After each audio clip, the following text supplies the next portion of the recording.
How do you feel when you switch to Geico and save on your car insurance? It's like finishing your laundry and successfully matching all your daughter's baby socks together on the first try. Let's see. Panda socks, fire truck socks, socks with those cute little strawberries on them. You matched each and every one of those tiny socks. I mean, has this ever happened in the history of laundry? And a penguin wearing a cowboy hat socks. Done. Enjoy the moment, Dad. You've earned it. Yep, switching and saving with Geico feels just like that. Get more with Geico. Welcome to Hashtag Gen Z. I'm your host, Megan Grace.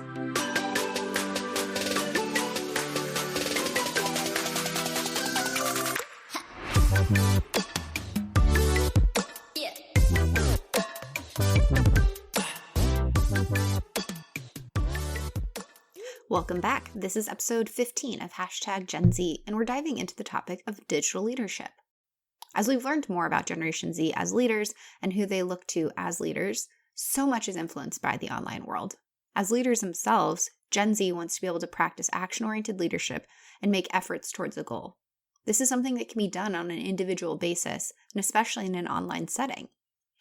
This may be connecting with people or sharing information about a cause they care about or contributing to a project. When looking at leaders they admire, Gen Z looks to people closest to home as their role models, such as family members and peers, people who they can truly build authentic and human relationships with. Sure, Generation Z can follow celebrities and public figures, but the people who influence their values and decisions are closest to home. And while Gen Z looks up to these people who are closest to home, Gen Z's viewpoint on the world, how they build relationships, how they take in information, how they navigate the world, and how they contribute to causes they care about is often so heavily influenced by digital technology and the online spaces we inhabit. So I had to bring in an expert on digital leadership and how we lead online to discuss this a bit more. Dr. Josie Ahlquist is a digital leadership educator, discovering the intersection of digital communication technologies and leadership development. She believes in challenging how we think about social media for community building and leadership enactment. After 12 years working on college campuses, Josie went rogue from traditional higher education roles and is an independent speaker, researcher, author, and coach on digital engagement and leadership. She also holds a role at Florida State University as a research associate and online instructor. Dr. Ahlquist backs up her content with her own grant-funded and award-winning research. Her research agenda focuses on teens and young adults' digital experiences, senior executives' online leadership practices, and leadership development pedagogy. She's extensively published, including the Handbook of Student Affairs Administration textbook, the second edition of Contested Issues in Student Affairs, and serves as the co-editor and author in Engaging the Digital Generation, as well as co-editor and author of Going Digital in Student Leadership. Josie's first book is set to release in the fall of 2019 on digital leadership in higher education. For the fourth year in a row, she's been named to the top 50 must-read higher education technology blogs by EdTech Magazine, and her podcast, Josie and the Podcast, was featured by Inside Higher Ed and the Chronicle of Higher Education. You can find her blogging and podcasting at www.josieahlquist.com. Hi, I'm Stephen Rothberg. And I'm Jeanette Leeds. And together, we're the co-hosts of the High Volume Hiring Podcast. Are you involved in hiring dozens or even hundreds of employees a year? If so, you know that the typical sourcing tools, tactics, and strategies, they just don't scale. Yeah. Our bi-weekly podcast features news, tips, case studies, and interviews with the world's leading experts about the good, the bad, and the ugly when it comes to high volume hiring. Make sure to subscribe today.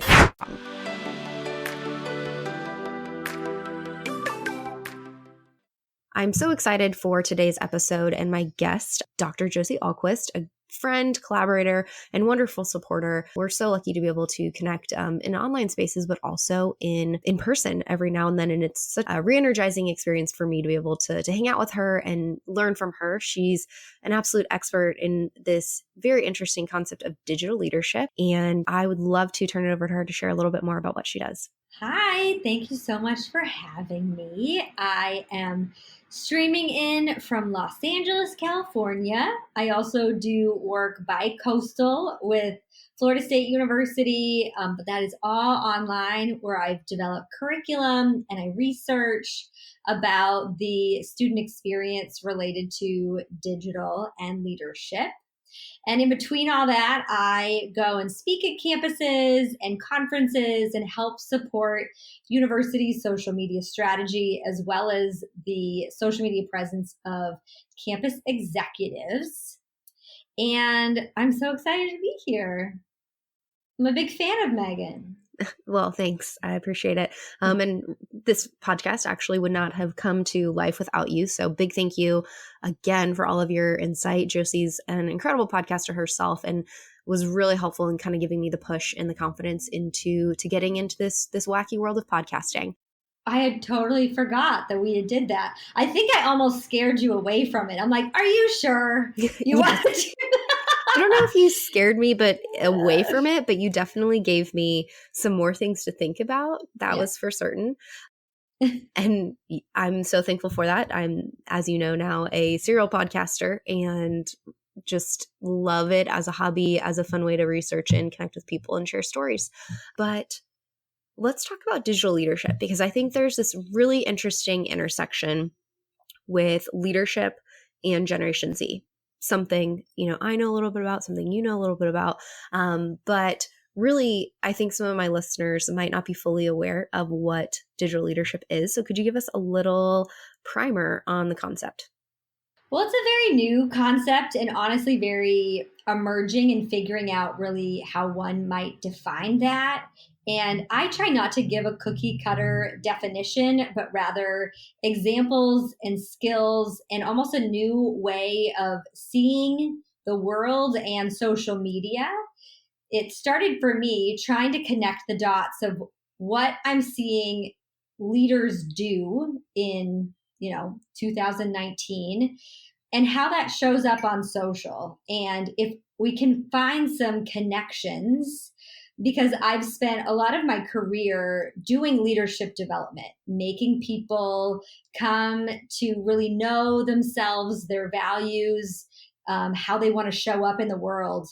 And that started before social did. And now when we have social technologies, or even you could clump email and text messaging into this, how do we show up as people? How do we navigate these tools through the lens of leadership? And so my research began by trying to answer some of those questions and some best practices and then even curriculum that could help guide, especially young adults like Gen Z. How do you go about measuring and studying it? So I began researching about digital leadership during my program to get my doctorate at California Lutheran. You have to do this thing called a dissertation. And I became really interested in college students and how they were navigating social media. And I wanted to see if there was a lens of leadership that they were already approaching social media with. If there was a theory that already existed that I could help apply. And then hopefully I could find some curriculum to fill in the gaps to help students, whether they identify as leaders or not, to approach social media. So what I did was I found about 40 students at 2 different institutions, and we did focus groups throughout the year, and I followed them on Facebook and Instagram. And what some people would call that I stalked them, this was for institutional research, so it was completely kosher. And because I wanted to see what they were posting, not just to at all judge them or like comment at all.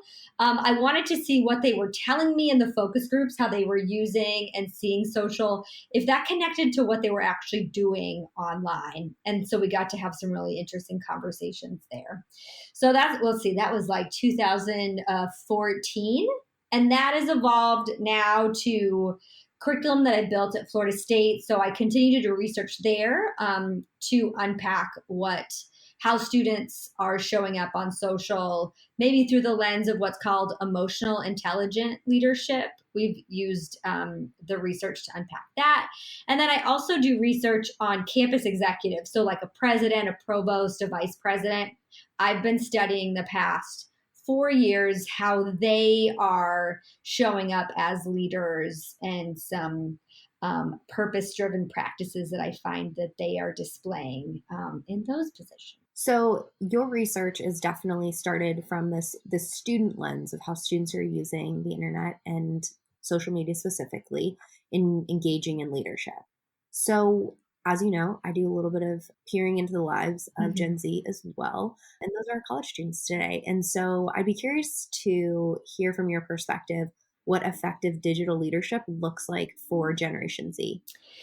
Well, I don't think we're at a place where I could say like these exact practices and this is how you post and this is how you show up. I'm not sure if I would ever want to get to that place because I find especially the approach to leadership and social media are quite personal.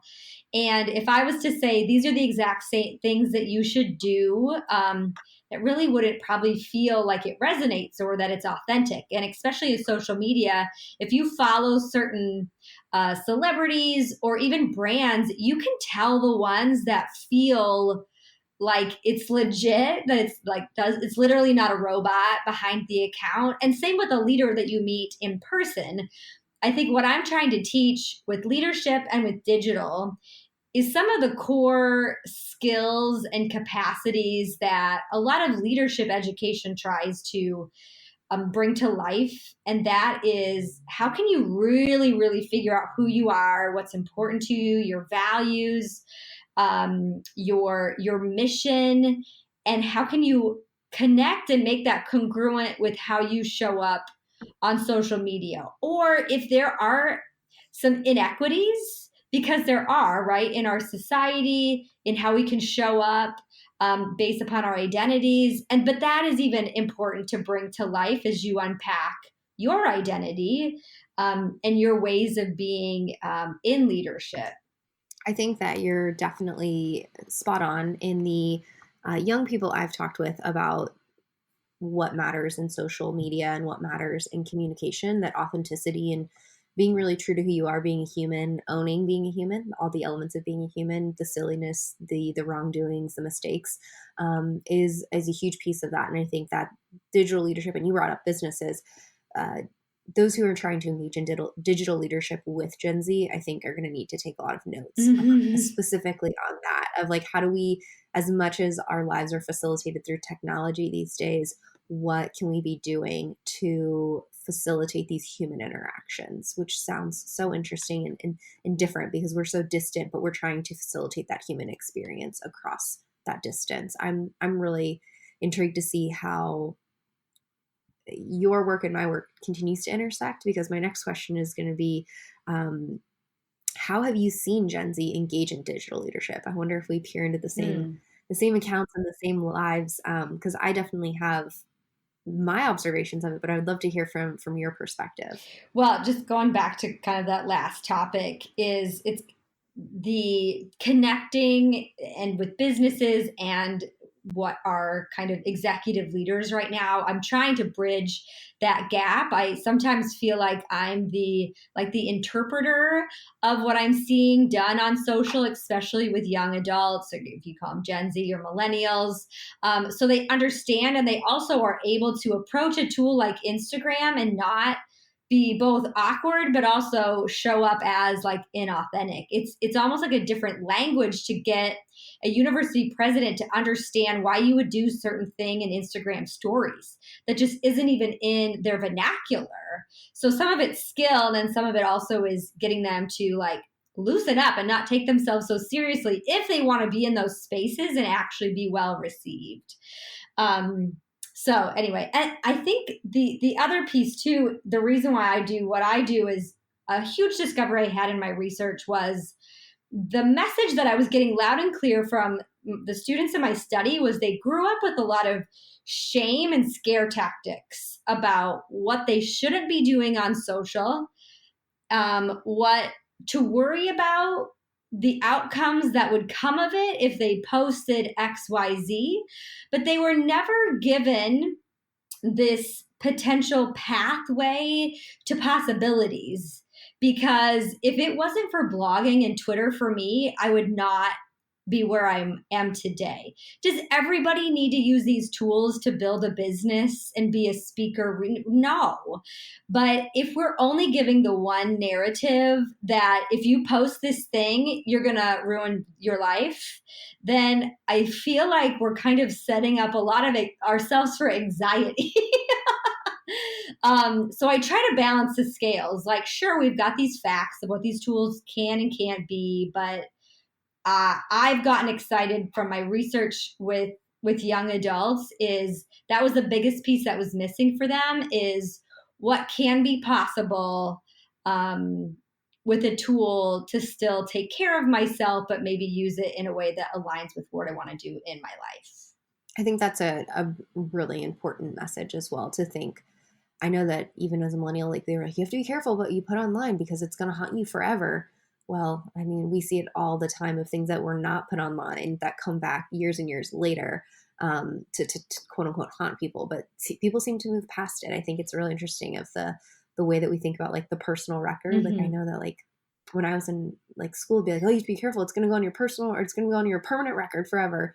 In some ways, social media can be that permanent record, but you can also tailor that permanent record, which I think is really, really interesting in creating kind of this footprint online, or manicuring a footprint online, if you will, because you can go back and change something. It's not just social either. It's your text messages, it's your emails, it's your conversation that you had at the mall that you didn't realize somebody was like recording, right? I mean, we live in an interesting society where everything could be open sourced. And what I actually kind of love about it, if we apply a lens of leadership, it is forcing us to live in congruency at all times. That even we have politicians that are being called out on stuff they did back in college decades and decades ago when there wasn't social, right? Like, I think this is coming to the same point in time when a lot of other injustices are being called upon. And I think, unfortunately, Gen Z has got the barren of fear to this because some adults and teachers just don't know how else to get it communicated. What I think Gen Z is doing really well, though, is even though they're not getting a lot of empowerment education, they're figuring it out and they're being pioneers on their own. And that's what my research found, was that their most powerful teachers were themselves and their peers. And sometimes maybe there was a parent involved, but they were figuring it out on their own. So they're kind of setting these new like terms and conditions as they went along. But that does mean that if the standard or if this movement is happening amongst your peers, that also means as embracing the idea of digital leadership is that you need to potentially take on ownership of these spaces. So when you see something that isn't in your ethics or in your moral character, or you really are worried about somebody, you can't just like passively let it happen. You have to be an active participant to what I call take back these tools to make them work for you. And for me, the most basic of digital leadership is just calling yourself that I am going to show up on Facebook knowing I can be a leader in this space, even if it's only 5 people that follow me, or I'm just going to be a leader within my family or my student group, because people may already actually look to you in that lens and you may not realize it. The way that you post on Instagram may actually be influencing those that connect with you, both good and bad. And so it's having that reflection of, based on how I'm using these tools, am I making my mark? Am I making this world a little bit better of a place, or am I helping, or just kind of having that bigger impact question and not just the, do I look good? I'm sure you look good, but like, what's the deeper rationale behind it? I love that active presence, I guess, of kind of what I'm summarizing of you saying is almost like what do you contribute to through your social media presence? I think something, and I didn't mean to take the conversation down this path, but something that I've really focused on is being a positive light to people online and sending the direct message to the person, maybe that I haven't talked to in a while, just to say like, hey, I've been following what you've been doing and you're doing a great job. And being a source of positivity, because I think it can be such a dark and critical and negative space sometimes.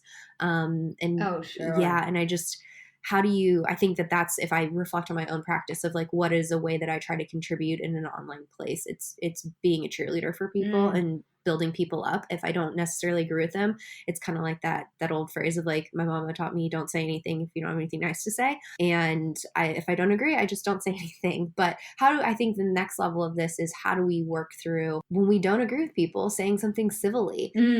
And I don't know if you have an answer to that, but I've been really curious about this. I went to a session at a conference recently, and we talked about digital citizenship. And that's that kind of role that we all play online of being good community members, and what that actually looks like is something that I think Gen Z is going to not only grapple with as they get older, but be critical definers in that space of what digital citizenship actually looks like. And I think there's an interesting intersection with digital leadership as the two and two go together.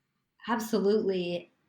I think this is also coming from a girl that grew up in a family where we don't do conflict. Like, as a society, we aren't the greatest at having conflict resolution skills. So when you put those same scenarios out into digital spaces that aren't just happening in our homes or our workplaces, it's happening for millions of people to see. That's a crazy equation to be in, right? And I haven't personally experienced that, where I've got trolls or all of a sudden like stuff being picked up about me. There's an entire book written about this called You've Been Publicly Shamed. And it's actually it's a lot of millennial and Gen Z women that especially are picked up on for some reason in the media when they make a misstep on social. And it really does change their course, right? Something that I'm recently trying to encourage, because even college presidents are scared of this. They see the brunt of it. And as you move up into your fields, whatever position title that is, you will see disgruntled employees or community members or whatnot. And that can really start to like impact you. Like, there's an emotional response when we see something, even if it's not to our face. And it goes back to the same topic of authenticity. And Megan, I loved your example about how, you go into maybe DMs and you message and you cheerlead because that's how you are in real life, right? And that's what I would encourage everyone to do too, is like, what are those things that you already do and just come so naturally to you that you could actually be doing in digital spaces in a positive light? And so to take this example into conflict is, what would you do? Let's say if you do misspeak. I think this is a huge skill that some of our politicians need to learn potentially, is that maybe you do say something that wasn't true or that you need to correct. Saying I am sorry, listening, offering the option to, maybe this conversation is actually better jumped on a phone call, because these tools, they're not perfect. Some things can't play out in this huge array of back and forths. So two parts to that answer is, what would you do if that happened face to face, in at least the most basic of your human response, without the jolt of emotion? Because on social, we don't have to turn the switch on or off. It could just, we're just like immediately reacting. The second piece is, know your limits of when you need to take this out of a digital space. And some of that might need to sit with a minute to actually think about it. But my research, the college students I studied, this was a big thing that they worried about too, that they didn't feel like they had figured out. But they were very worried if and when it would ever happen. And they also kind of reflected about how they saw their own family members getting into conflicts or doing behavior on social media that they didn't aspire to do. So that was the other piece of digital leadership, is this concept of role modeling. That doesn't mean you have to be a an executive to do this, we can start to role model even really simple behaviors on social media amongst ourselves as peers, as friends, if we aren't finding some of those behaviors in people that on paper should be serving those qualities but aren't.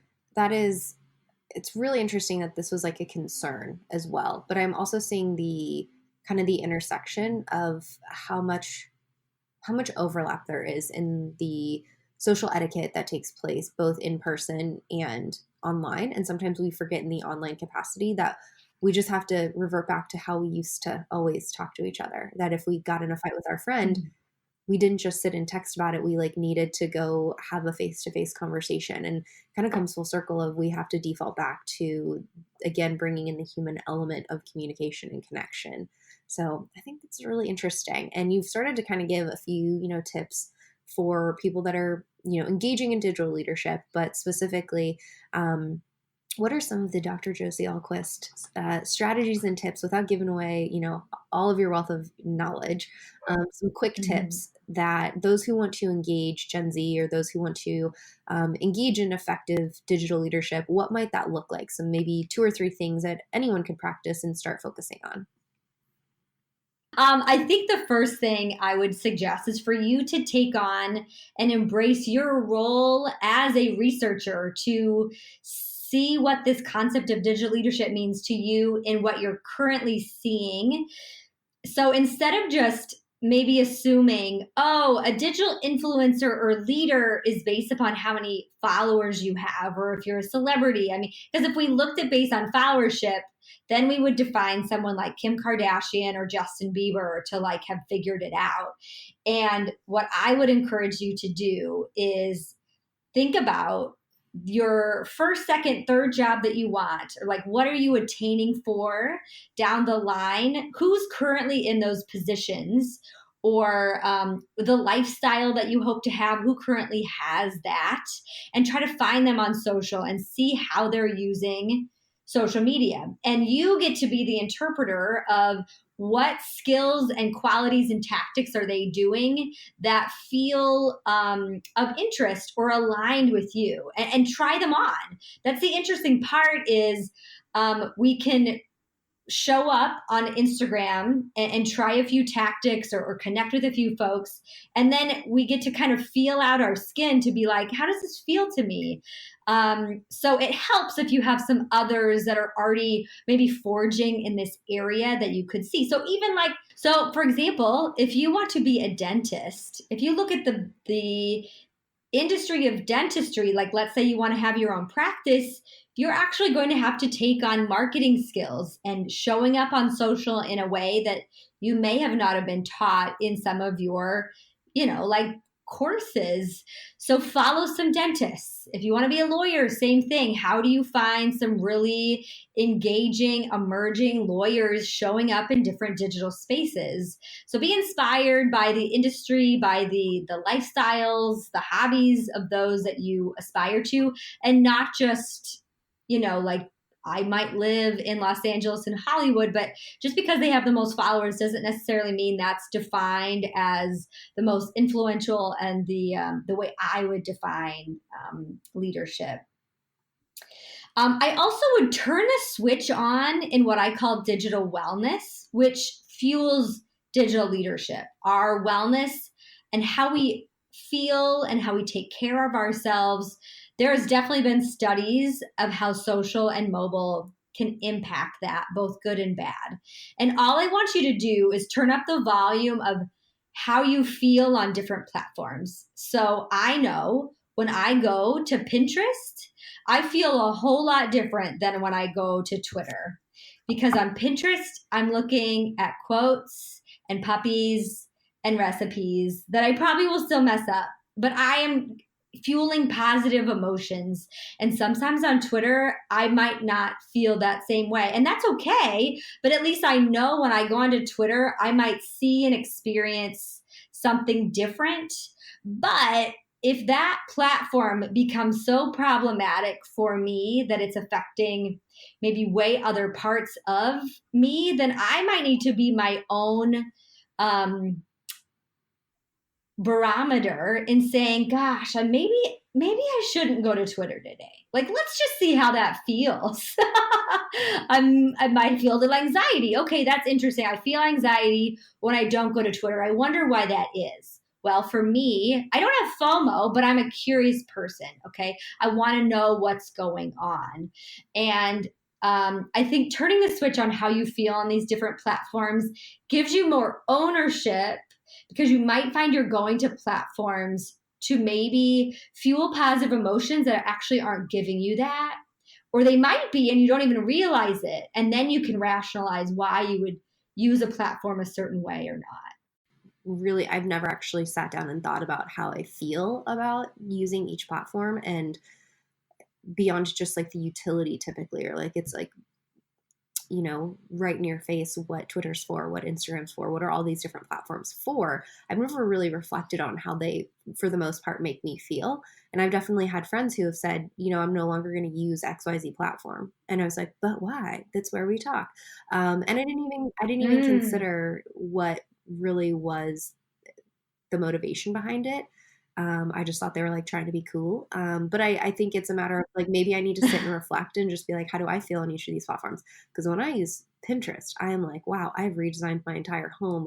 Who's gonna finance that? So, because I am not going to, but it's really interesting. Like, I feel like I have a creative surge when I'm on Pinterest, but then, there are times when I get on Twitter, specifically at certain times during certain like societal events, because I want to know what the public is saying. Absolutely. And they're usually like very polar opposite. It's like when something really interesting political happens, and then like Monday nights during The Bachelorette. Like, these are two Right. very, very different populations of people, but they give me an interesting glimpse on society. So I think, maybe I need to sit down and do a reflection on how each of these platforms makes me feel.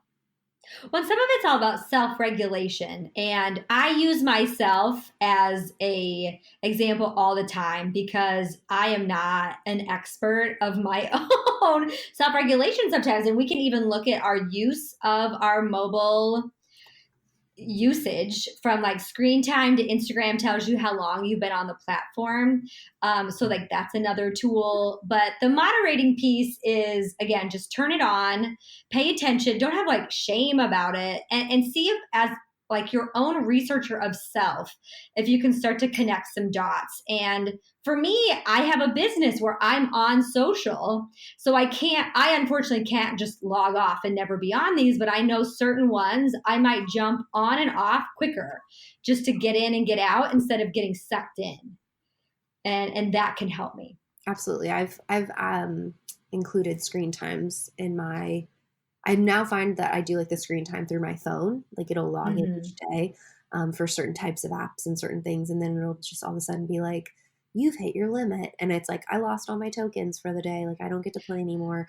But I've also found that I get a weird sense of enjoyment when I get my weekly usage report. And it's like, you used less screen time by 9% this week. And I was like, yeah, 9% improvement. Like, that makes me feel better. But I think it's an interesting kind of movement. I was reading, random research studies that have been put out that, people may are actually using social media less and less, or for less frequent quantities or things like that, that they might use them, but they're not using them to the extent that they were previously. So I think there's kind of this growing movement of practicing logging off and tuning back in real life, which is also positive. So yeah, well, and I think that's a huge skill of a leader, is intentionality and being really precious with our time, because it is almost too easy just to open up the phone on the go, but it still takes us away from something. So just really turning the volume up on your usage, how you feel, and then moving forward is, well, what is the enactment of my leadership that I want to put out there, instead of just thinking about, like, oh, I know on Friday night I'm going to look really good, I'm going to this event, and that's great to post that, and you look and fly, whatever. But is there something more meaningful you could add to that someone scrolling through your feed needed right in that moment? So maybe it's in the caption that you write.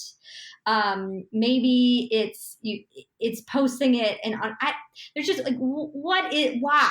Like, other than if your intent is only to get followers and to get a response, then I doubt if this episode's even really resonating with you. But you could even look on my latest social media posts. Like, I was really transparent and authentic about something I was struggling with, because I find the more that we just shine a little, if it's the celebrations or the struggles, it's going to attract other folks to you, instead of just posting these perfect posts that honestly I think will alienate people more from you. Now, that doesn't mean that you like throw up everything on the table, like still being quite reflective and refined in that process.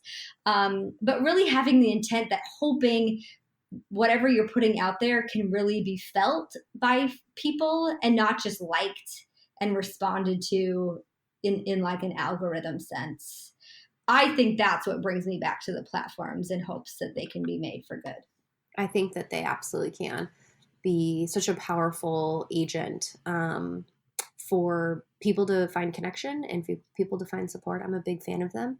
But I have one last question for you, and it's a question that I ask every one of my guests. And what is your favorite thing about Generation Z? My favorite thing about Generation Z is I find in at least where it feels like we're surging right now, that there is so much doom and gloom, negativity, concerns. I have met countless young people that still have this bright light that just radiates through their eyes and their soul, that I just want to soak up. I just want to be around them, because they make me feel like, well, A, things are not that bad, that B, that there is hope in this next generation, and that they want to problem solve. And I just love that kind of energy that inspires me and that wants me to be of service to them, that I want to hear the realness and not just assume. And that's what's fueled my whole research, is that I just want to give them a microphone instead of, just slapping on these labels of what society thinks they are.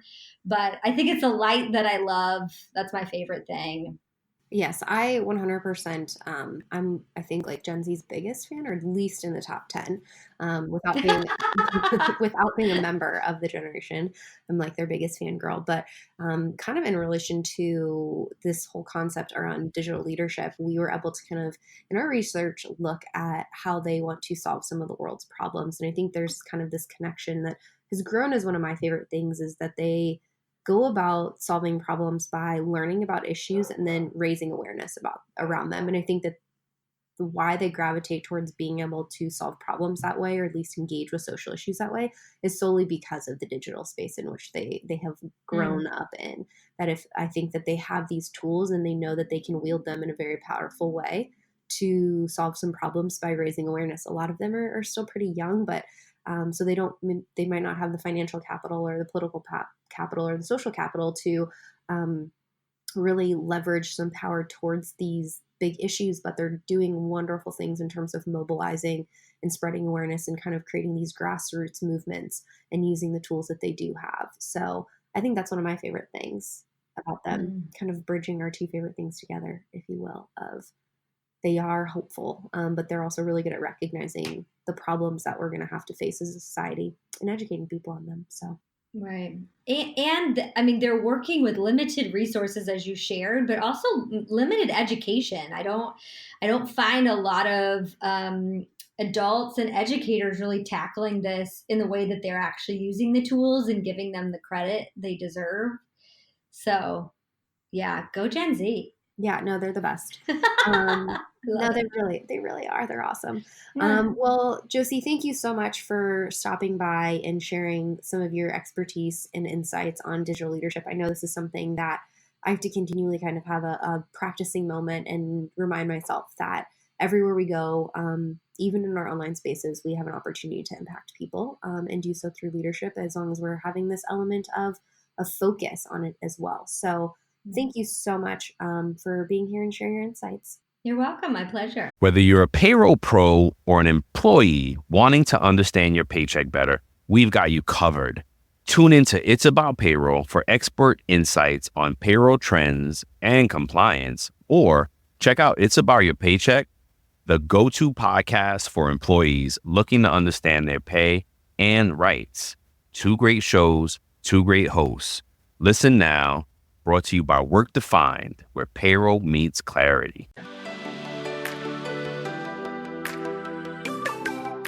A big thank you to Josie for stopping by and sharing her expertise on digital leadership. Her research highlights so many important areas and ways leaders can inspire and engage others in online settings, as well as in-person interactions. In many ways, practicing effective digital leadership is another step toward successfully engaging members of Generation Z online. But it's not just individual leaders that can apply these practices. Businesses and organizations have great opportunity to exhibit leadership in digital spaces to impact the hearts and minds of Gen Z. So thank you, Josie, for getting us fired up and ready to practice digital leadership and to lead with purpose and authenticity. I'm also personally eternally thankful for Josie's presence in my life. Without her, I would not have started this podcast, and she continues to support me, build me up, and help me grow. And I want to thank you for tuning into this episode. I hope you're ready to practice leadership in whatever digital spaces you hang out. If you enjoyed this episode, make sure you rate, review, and subscribe on your preferred podcast listening platform. This will keep you in the know about upcoming episodes. Plus, your feedback helps me improve the show and helps other listeners find the show. The show is all about learning about Gen Z and sharing their stories. So if you have a topic you'd like for me to learn more about or know of a member of Generation Z that I need to connect with, head over to my website, meganmgrace.com. That's MEGANMGRACE.com, and send me a note. Or we're going to hang out on social media. So you can find me on Instagram, Twitter, and LinkedIn. Thanks again for hanging out. Let's continue this conversation, and we'll chat soon.